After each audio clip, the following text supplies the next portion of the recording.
ബാലുശ്ശേരിക്കോട്ട മഹോത്സവത്തിന് ജനുവരി 10-ന് കൊടിയേറും.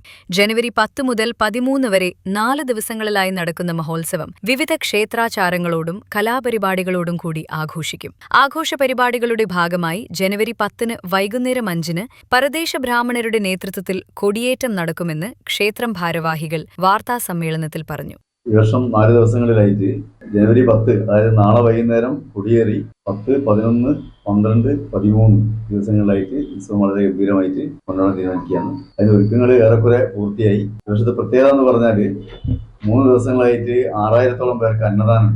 മാത്രമല്ല, കേരളത്തിലെ പ്രസിദ്ധമായ ഗജരാജന്മാരിൽ ഒരാളായ ഗുരുവായൂർ ദേവസ്ഥ ഇന്ദ്രസൻ വരുന്നുണ്ട്.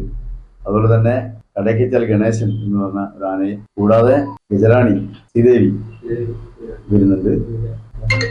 അതുപോലെ തന്നെ ബാക്കി 3 ആന, മൊത്തം 6 ആനകളാണ് കേരളത്തിന് വരുന്നത്. സ്റ്റേജ് പരിപാടികളായിട്ട് കോഴിക്കോട് കോമഡി കമ്പനിയുടെ ഗ്രാൻഡ് പരിപാടിയായ കോമഡി ഷോ, പിന്നെ ഊർമിള ഉണ്ണിയുടെ മകൾ ഉത്തര ഉണ്ണിയുടെ ഡാൻസ് പ്രോഗ്രാം, നൃത്യതി ക്ലാസിക്കൽ ഡാൻസ് പ്രോഗ്രാം, പിന്നെ 2 ദിവസങ്ങളിലായിട്ട് പ്രാദേശിക കലാകാരന്മാരുടെ പരിപാടികൾ. പ്രസിദ്ധ ഗാനരചയിതാവും സംവിധായകനുമായ കൈതപ്രത്തിനെ ആദരിക്കുന്നുണ്ട്.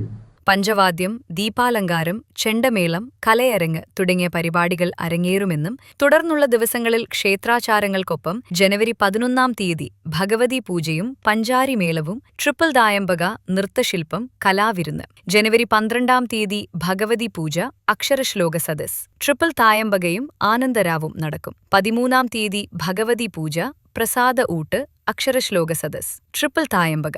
കൈതപ്രം ദാമോദരൻ നമ്പൂതിരിയെ ഊർമിള ഉണ്ണി പൊന്നാടയണിയിച്ച് ആദരിക്കും. തുടർന്ന് നൃത്തസന്ധ്യ, മുല്ലക്കാൻ പാട്ടിന് എഴുന്നള്ളത്ത്, കരിമരൻ പ്രയോഗം, പന്തീരായിരം തേങ്ങയേഴ് എന്നിവയോടെ മഹോത്സവത്തിന് സമാപനമാകുമെന്ന് വാർത്താസമ്മേളനത്തിൽ പറഞ്ഞു. President T P Harish Kumar, T P Manoj Kumar, K K Babu, programme committee chairman T Vinod Kumar, ആഘോഷ കമ്മിറ്റി സെക്രട്ടറി കെ സദാനന്ദൻ എന്നിവർ വാർത്താസമ്മേളനത്തിൽ പങ്കെടുത്തു. സൻഷ ന്യൂസ് റൂം, കേരള.